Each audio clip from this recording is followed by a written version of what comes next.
मोटापे का वाहिद इलाज बगैर किसी दवा और एक्सरसाइज के 1 घंटे में 500 ग्राम से लेकर 1 किलो तक वजन कम किया जाएगा। नई टेक्नोलॉजी के जरिए ट्रीटमेंट किया जा रहा है SPS slimming and beauty clinic में। इस इलाज से आपको किसी भी तरह के साइड इफेक्ट्स भी नहीं होंगे।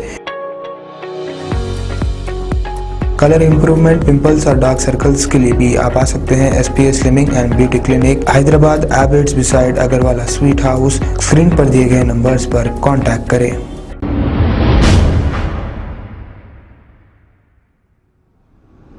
अस्सलाम वालेकुम नाजरीन, मैं हूं मोहम्मद अब्दुल हकीम। आइए देखते हैं आज का ये खबरनामा।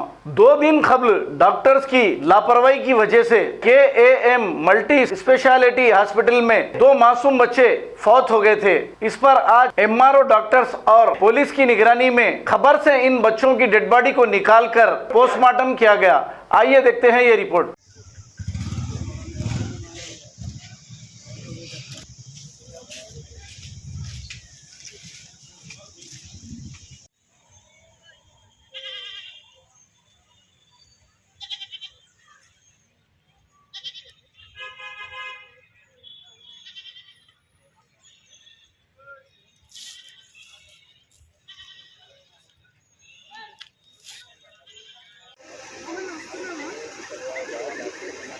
मामू मामू अखिल भाई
खबर है शहर की, खबर है गाँव की, खबर है सारी दुनिया की। 7H न्यूज पसंद आए तो लाइक कीजिए, शेयर कीजिए और सब्सक्राइब करना ना भूलें। 7H news.